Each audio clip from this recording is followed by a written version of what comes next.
Recently, I read a book called Complicity in the Holocaust by Robert P. Erickson. It's a book that looks back on World War II and see the actions of the church and of the educational systems like the universities of that time to see how they were complicit in all that happened in Nazi Germany of that time. It's not a very nice subject, but it's very important. This is what the author writes in chapter 1. The Holocaust represents a very important event in modern history, not just for Jews and Germans, but for all thinking people who care about human behavior, human nature, and the future of human society.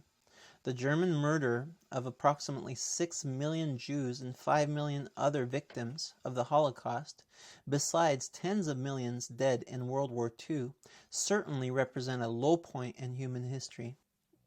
This is a very low point in human history, and it's extremely important for us to study it and to understand what went wrong. How did humans take that direction? Humans exactly like us. This first section, I want to just show a few of the reasons why Germany took the turn that they did and why they headed down the direction going after and believing in this man Hitler. The people of the time of World War II are people that lived in a society very similar to ours. This is an important time to look at because it's so close to us historically. And the people that lived at that time lived very much the way we do. They were highly educated. 97% of the population called themselves Christian. We're not looking back to blame people, because in fact, we're looking back to understand that we're exactly like those people. And we want to avoid making the same mistakes that those people made. And the only way we can do that is by looking at the truth found in the Bible and turning to God and asking for His help. In fact, the Bible prophesies that this will happen again.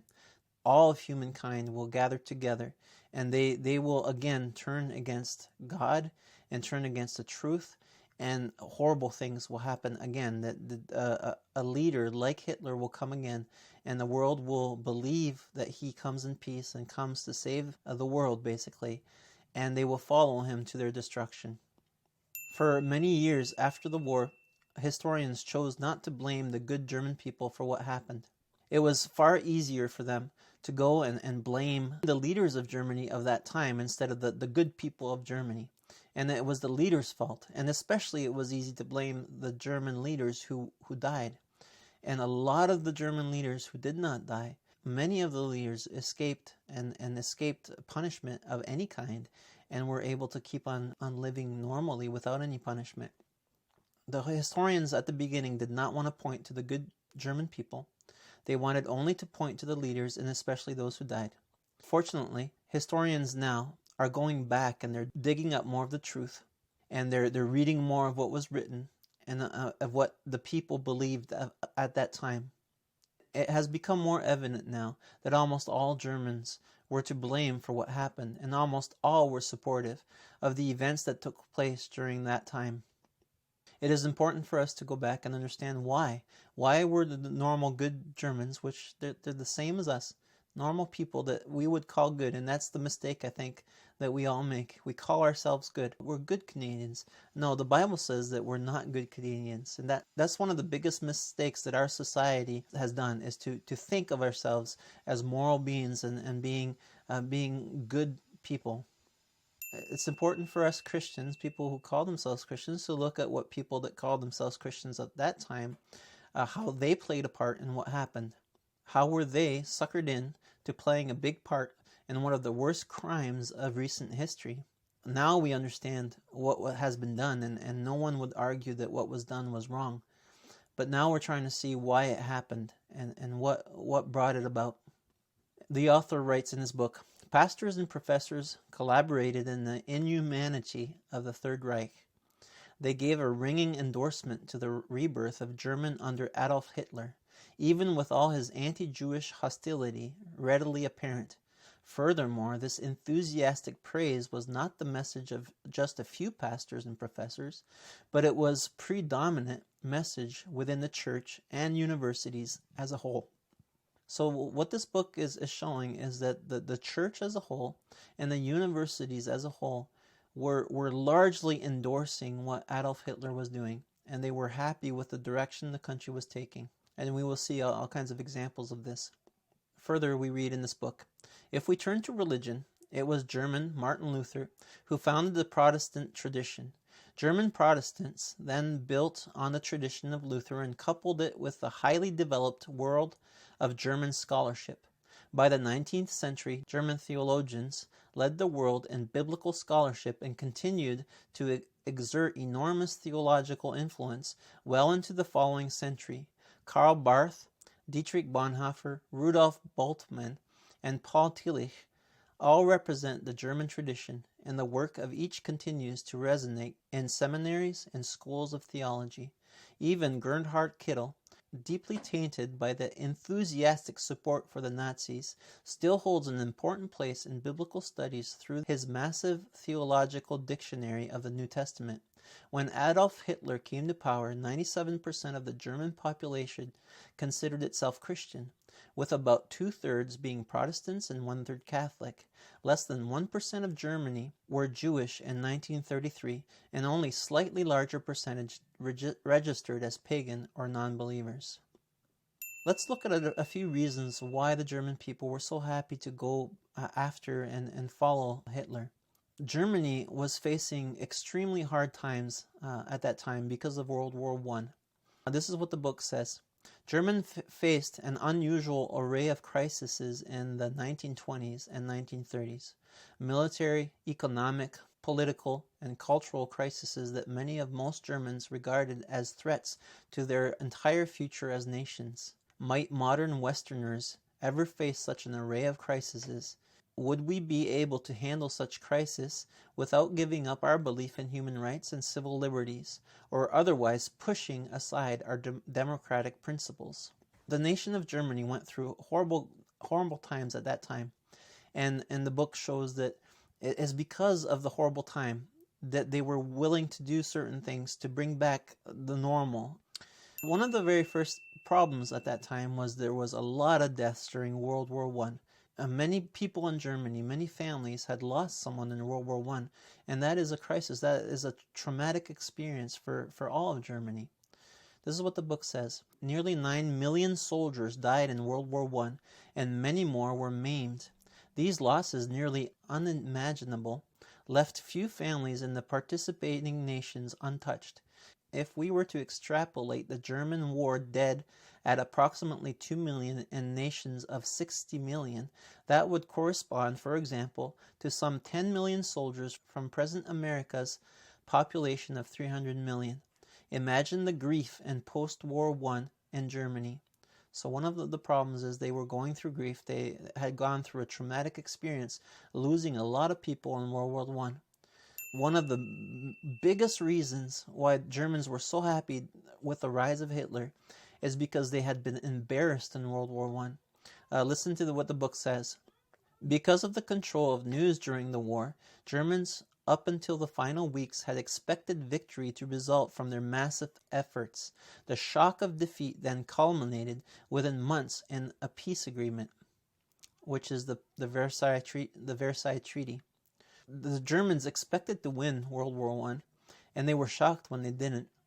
And Hitler came and he offered them a solution to the reason why they had lost. Not only did they lose a lot of people, but they were humbled. And Hitler came and he said, the reason why we lost is because of the Jews. The reason why we lost is because of the Bolsheviks among us. Hitler gave the nation a scapegoat to blame for the loss that they had experienced. The people were very happy to be able to blame somebody, a common enemy, for the loss of World War I. This is what the book says. The restrictions on Germany's military, limited to 100,000 troops, and with no rights to possess tanks, airplanes, or other modern weapons, and the so-called war guilt clause, which affirmed Germany's responsibility for Allied damage because the war had been imposed upon them because of the aggression of the Germans and her allies, are examples of the post-war treatment that left virtually all Germans across the political spectrum deeply embittered. They had been defeated in war, and now their enemies dictated their post-war existence. So there was a deep hurt and embarrassment after World War I, and they really needed a common enemy, a common reason why they had lost. And so that is why they were so eager to accept Hitler's explanation for why they had lost. They also had a huge economic crisis at that time. This is what the book says. In 1920 and 1923, Germany suffered what may have been the greatest inflation crisis in history, so that within months the 1 mark that would have purchased a loaf of bread needed to be 1 trillion marks for the same purpose. One can easily imagine the impact of the inflation by imagining the level of fortune in the bank account that would seem to guarantee lifelong security. Then consider how it would feel if that amount of money, let's be generous and say perhaps 50 billion, could no longer buy a postage stamp. Every German who had accumulated a margin of comfort denominated in cash, whether in savings account, life insurance, a cash inheritance, or otherwise, saw the value stripped away practically in an instant. A general sense of catastrophe prevailed. Whoever could be blamed for this, the Western Allies and their demands for war reparations, the Weimar government and its inability to solve the problem, or even Jews under the stereotypical charge that they controlled international finances, could expect a huge portion of anger. The book continues. Few powerful nations have ever suffered political, economic, and cultural crises in such proximate intensity and under the shadow of military defeat, in which foreign nations could dictate the location of borders, the size and scope of the military, and the financial obligations to be paid for former enemies. Germans had created a powerful, modern nation with many accomplishments to be admired, but in the aftermath of World War I, they faced an unusual, acute convergence of crises. This is the reality we must remember as we note the German willingness to experiment with the leadership of an angry, aggressive, and radical politician such as Adolf Hitler. Historical research over the past 3 decades have increasingly shown that many Germans facing these circumstances and this choice proved very willing to cast their lot with Hitler. Nazis did not inflict themselves on Germany. Rather, Germans greeted Hitler, appreciated the economic success and renewed unity and strength that he offered, and proved ready to cooperate with the policies.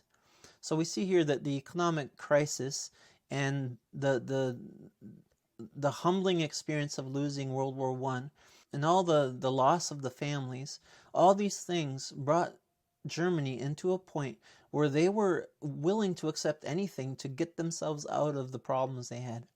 And because of their pride, and I want to restate, we are the same prideful people, we're no different than them.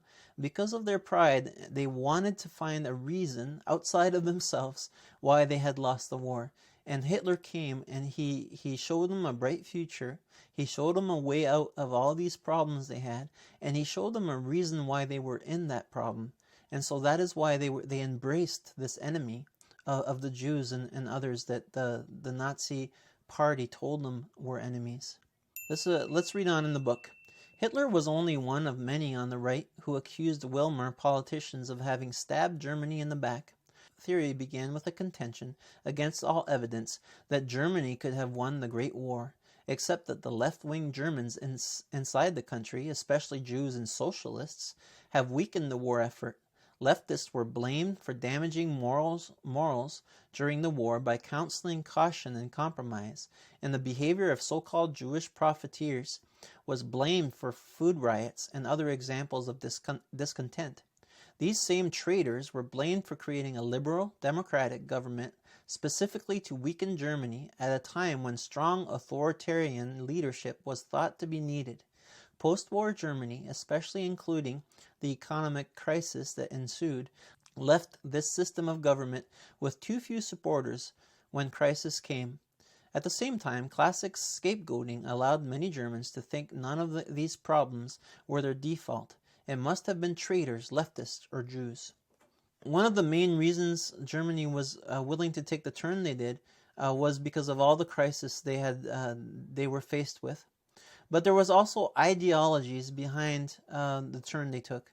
One was an ideology that they could not be blamed for the loss of World War I, and that they were basically good people. They were strong people, and so the German race, the Aryan race, was an idea in the society at that time that caused what came further on. So basically, this idea that we're better, and this idea we see in all countries. We're so proud of ourselves when the Bible says that we should not be. When the Bible says that we are sinners, we also see that when people are confronted with a lot of problems and given a scapegoat, they're very willing to gang up against that one enemy.